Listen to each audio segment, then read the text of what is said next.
Le cercle RH, notre débat quotidien sur Smart Job. On va parler du handicap, de l'inclusion, on utilise parfois les deux mots. Les stratégies des entreprises, celles qui sont les bons élèves, qui s'engagent très concrètement, et puis aussi qui maintiennent en emploi les personnes en situation de handicap. Il ne s'agit pas uniquement de recruter, mais de maintenir en emploi. Ça, c'est un enjeu très fort.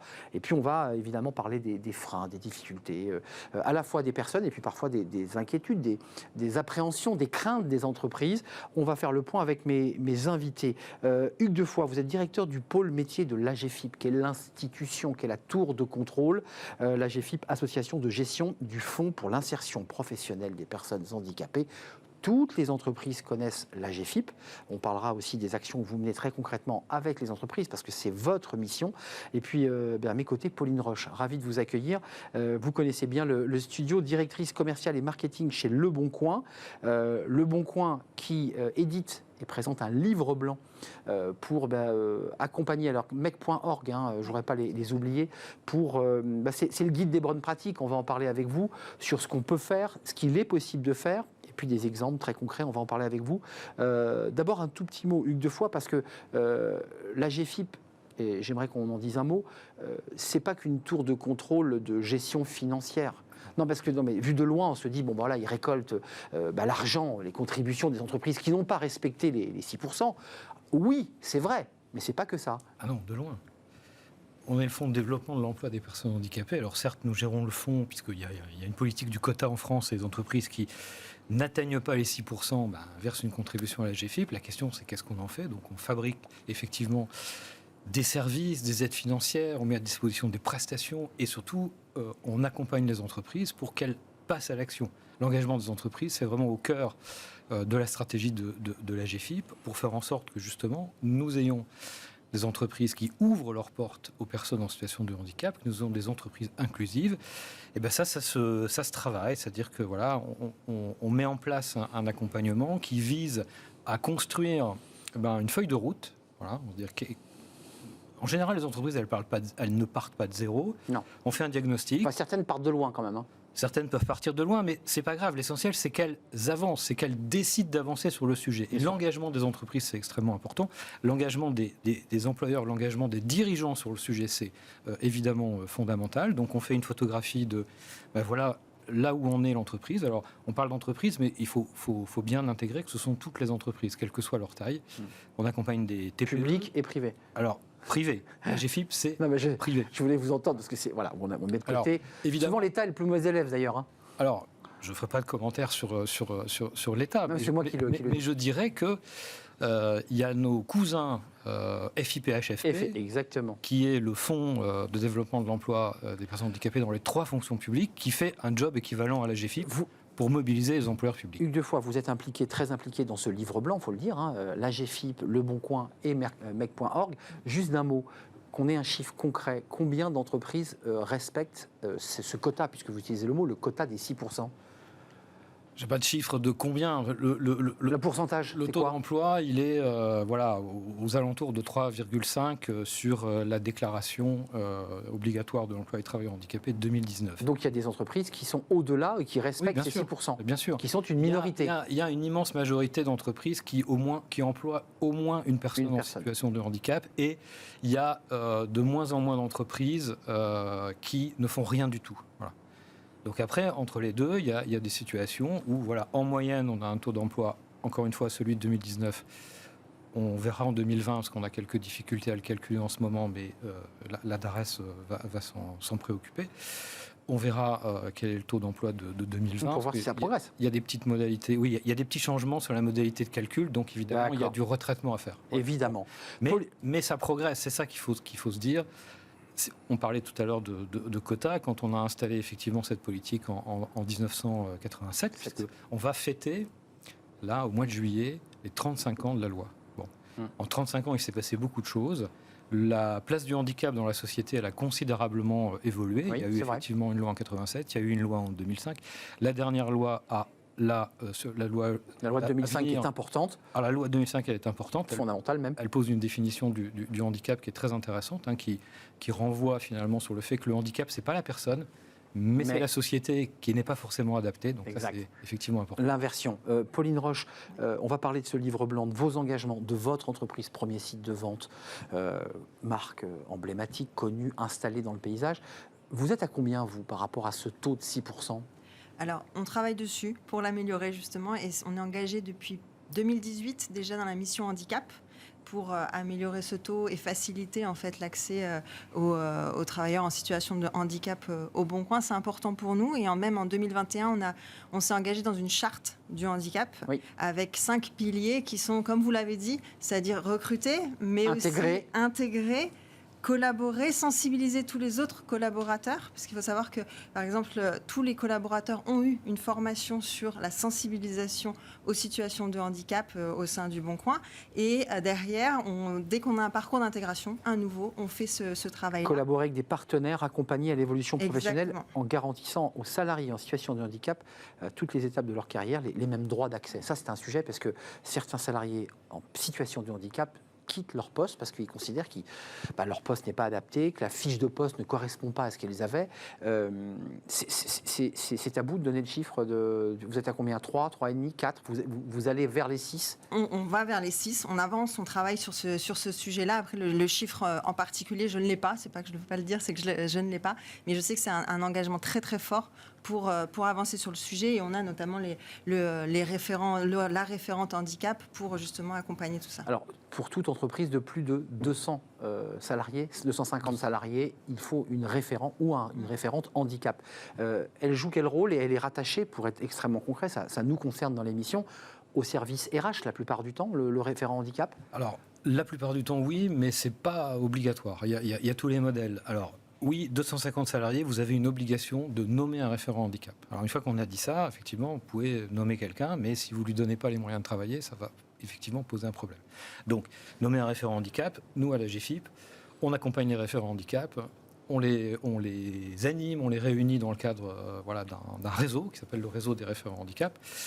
On les professionnalise, on a des modules d'appui à la professionnalisation pour permettre justement d'appréhender le sujet et puis d'être en capacité de le faire vivre tous les jours dans l'entreprise. Bien sûr. Le rôle du référent handicap, c'est fondamental. C'est quelqu'un qui va jouer un rôle en interne auprès des collaborateurs, mais qui va être aussi l'interface par rapport aux intervenants extérieurs. Parce que si on a besoin, par exemple, d'aménager un poste de travail, à un moment donné, il faut trouver un ergonome, il faut, une fois qu'on a identifié la solution, trouver un fournisseur. Oui, chaque cas est particulier. Voilà, peut-être essayer, tester du matériel, et puis travailler avec les acteurs, tous les acteurs de ce qu'on appelle l'écosystème handicap. Il y a le service public de l'emploi, il y a la GFIP, mais il y a tout un tas d'autres. Les salariés accompagnés qui font des produits qu'on peut acheter, qui sont des fournisseurs, parce que c'est un les entreprises adaptées, les ESAT, exactement. Tous les acteurs qui effectivement interviennent sur le champ du handicap. Donc c'est vraiment un acteur pivot au sein de l'entreprise qui a un rôle fondamental, qui échange aussi avec le médecin du travail, d'ailleurs, puisque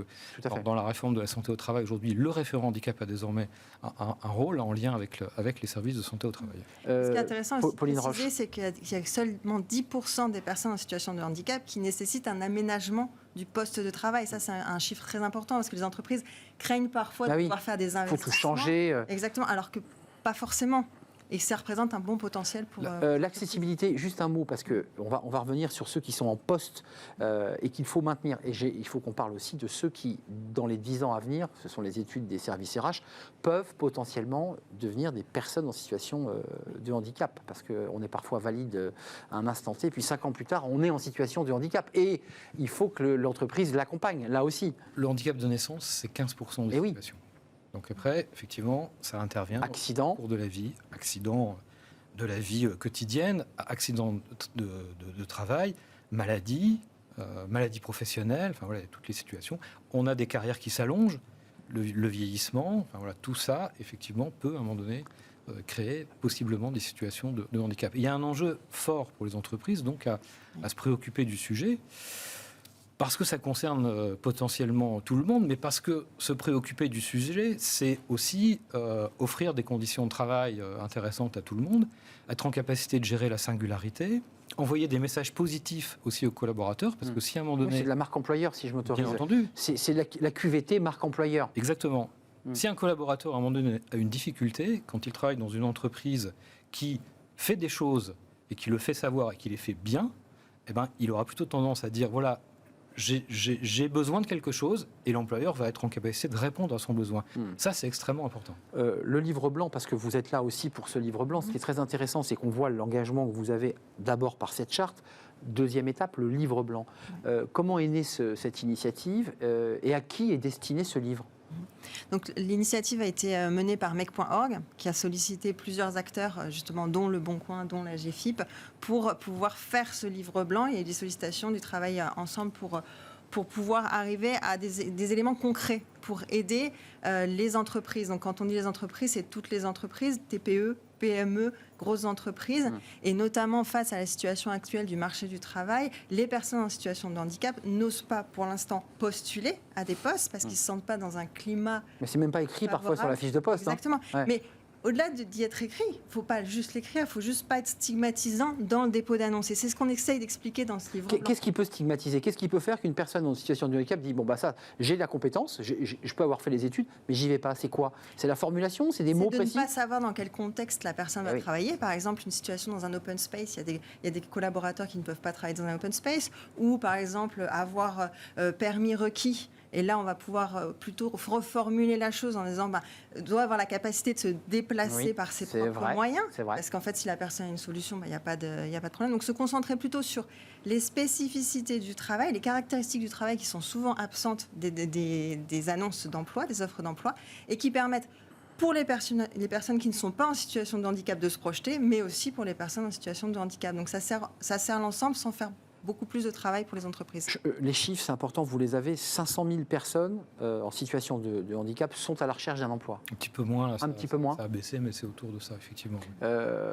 Combien de personnes, finalement, sur ces un peu moins de 500 000 personnes, réussissent, avec l'accompagnement à GFIP, avec l'effort de certaines grandes entreprises et d'autres, réussissent à trouver un emploi ? Parce qu'on voit qu'il y a quand même un goulet d'étranglement, que c'est très compliqué.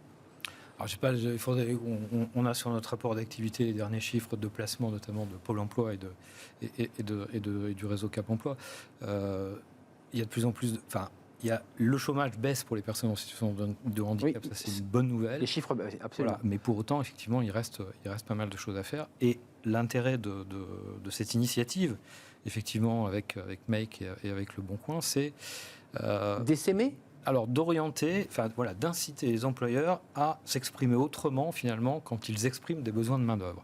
C'est donner des conseils pour comment on fait pour intégrer une personne, comment on fait pour justement créer les conditions pour que les personnes se disent tiens, là cette annonce, d'après ce que je lis, là je me sens en capacité de postuler, c'est intéressant pour moi. Enfin, elle est suffisamment ouverte pour que je puisse y aller, quoi. Exactement.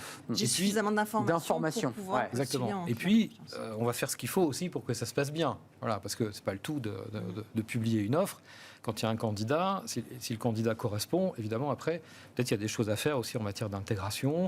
Il faut travailler avec le collectif de travail. Bon, parfois, évidemment, parfois, il faut aménager le poste, mais vous le disiez tout à l'heure, c'est absolument pas une nécessité. Le fameux handicap invisible, puisqu'on voit aussi des handicaps invisibles. Exactement. Comment il se définit c'est ça, la très grande majorité. Qu'est-ce qu'on appelle un handicap invisible ? C'est-à-dire ce fameux handicap qu'on ne voit pas. C'est quoi comme type de pathologie ou de difficulté ?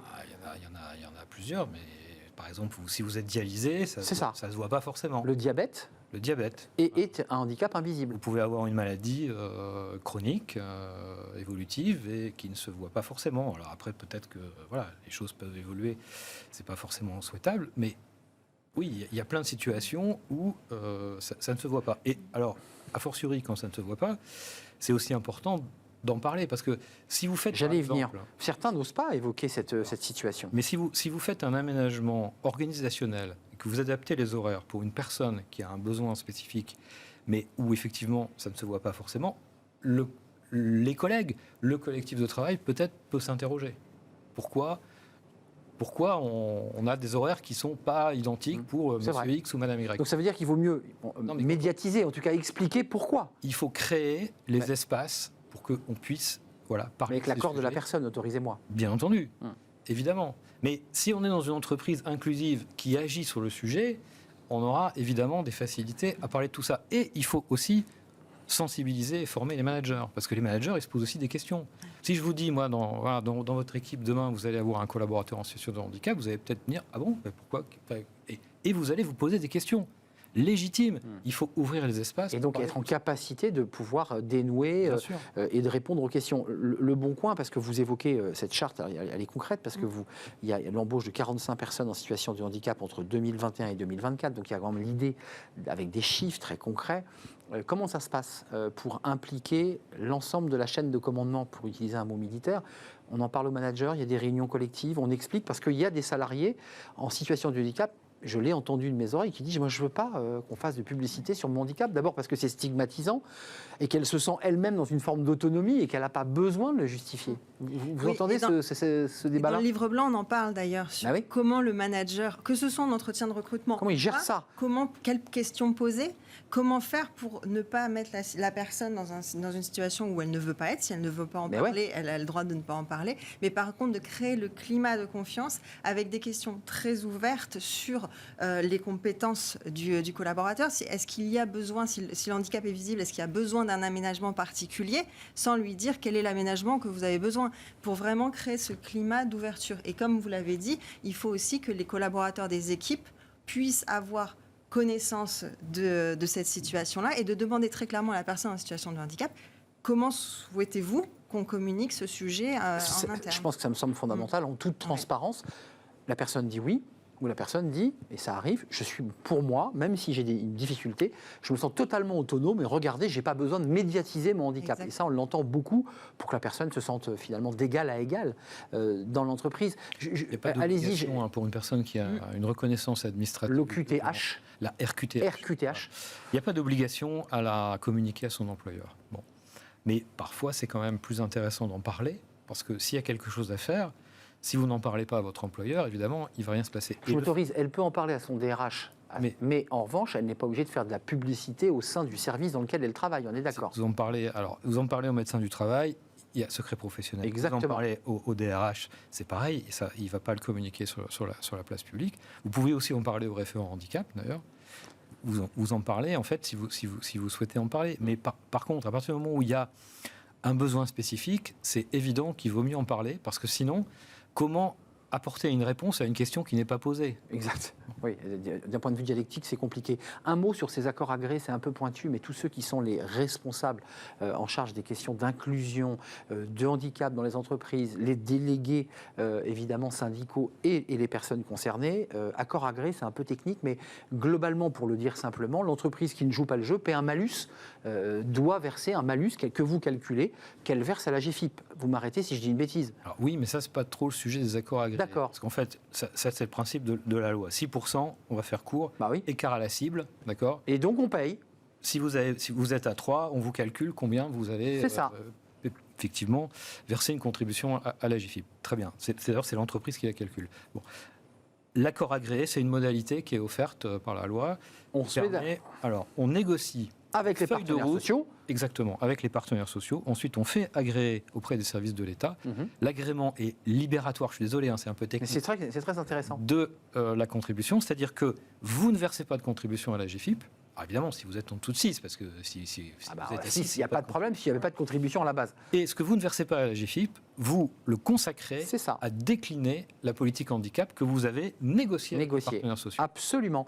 Donc ma question, une fois qu'on a bien donné le cadre, ces accords agréés vont s'arrêter au fil de l'eau jusqu'en 2025, si mes chiffres sont bons. Les accords agréés ne s'arrêtent pas au sens où les entreprises qui n'ont pas encore conclu d'accord peuvent en conclure. Pourront toujours en conclure. Mais c'est une durée de 3 ans, donc globalement. Mais leur durée est désormais limitée. Ça, effectivement, c'est une nouveauté. Exactement. Depuis au fil de l'eau, il y aura donc au fil de l'eau, dans le temps, un arrêt, mais un arrêt. Est-ce que ça remet en question les politiques menées par les entreprises? Vous les rencontrez. Certaines vous disent, mais attendez, nous, on avait un accord et on arrivait à reventiler cette somme pour aider ces personnes. Si vous nous le retirez, évidemment, il n'y a plus d'accord, donc il n'y a plus d'aide. Ça ne doit pas remettre en question. Non, mais est-ce que vous le craignez? Une entreprise qui est sous accord, ça veut dire qu'elle a développé une capacité à faire. Elle a installé une politique handicap. Elle a développé de la compétence. Elle a développé de l'expertise. Elle a développé de l'autonomie pour agir. Il n'y a aucune raison que demain, parce que la mécanique de l'accord s'arrête, tout l'enjeu, c'est justement de sanctuariser ces politiques handicap dans la stratégie de l'entreprise. Une fois que l'accord est fini, l'entreprise continue d'agir. Alors, elle va faire autrement, c'est-à-dire qu'elle va elle va Elle aura moins. Elle aura moins de moyens peut-être, Ah oui. mais elle viendra chercher des moyens à la GFIP. Aujourd'hui, nous ne travaillons pas, enfin c'est pas que nous ne travaillons pas, nous ne finançons pas les entreprises Donc qui sont sous accord. Le système sera inversé, c'est-à-dire que quand l'accord s'arrêtera, elle dira à la GFIP, Oui. on a besoin d'un accompagnement, venez nous aider pour l'aménagement des postes, pour une On multitude de travaille déjà avec dispositifs. les entreprises sous accord qui sont membres du réseau des référents handicap. Évidemment, Ouais. on accompagne les référents handicap des entreprises sous accord. Enfin, il n'y a aucun sujet là-dessus. Par exemple, quand une entreprise réalise un aménagement de poste de travail, elle le finance puisqu'elle a un budget. Tout à fait. Voilà. Qu'elle a- Demain, il n'y aura plus le budget, ça c'est Alors, très il n'y aura concret. plus de budget. Peut-être pas. Parce que si le produit de la négociation avec les partenaires sociaux, si c'est favorable, entre guillemets, eh ben peut-être qu'il y aura quand même encore un budget. Pour autant, Il y a un... elle utilisera les aides de la GFIP comme les entreprises qui ne sont pas sous accord et nous allons mettre en place des modalités de travail un petit peu particulières avec ces entreprises Eh oui. pour les aider à prendre en main notre offre, pour faciliter la mobilisation justement des aides, des prestations et des services, et pour faire en sorte qu'elles ne perdent pas en réactivité. Mais- Aujourd'hui, elles sont complètement Mais oui. autonomes, elles n'ont rien à demander à Mais personne. côté Boncoin, je vous demande, vous avez vous un accord, vous avez signé un accord de ce dont on parle avec vos partenaires sociaux, avec est-ce qu'il y a un accord qui a été signé qui permet justement de pouvoir reventiler cette somme que vous auriez normalement dû verser à la GFIP, qui est un malus en quelque sorte. Nous, on travaille sur le sujet, mais là, c'est prendre le sujet un peu sur le côté contrainte, je trouve. Alors qu'en Mais ça fait, c'est existe. oui, mais c'est plutôt de voir les personnes en situation de handicap comme une opportunité. C'est-à-dire que c'est On est d'accord. face à du travail, à d'une pénurie sur le marché du travail.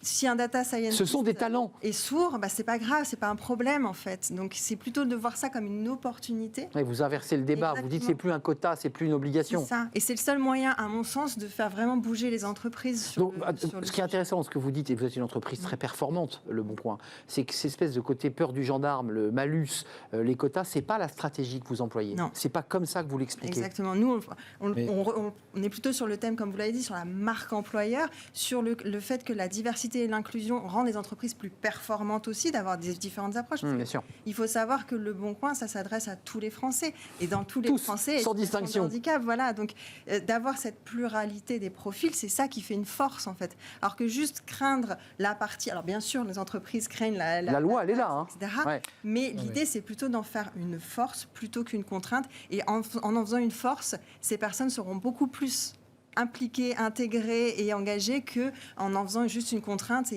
J'avais une question, mais je me disais, bon, elle est mauvaise, parce que je me disais je que voulais juste le rebondir législateur, là-dessus. allez-y, le législateur voulait même transformer la loi. On évoquait l'idée d'une nouvelle loi sur le handicap, montant même de 6 à 8. Certains évoquaient cette piste. Non, alors, la loi a maintenu un taux à 6. 6. Elle a juste. C'est révisable. changé. Voilà, c'est que désormais il est révisable, c'est un taux plancher. Donc pour l'instant il était 6.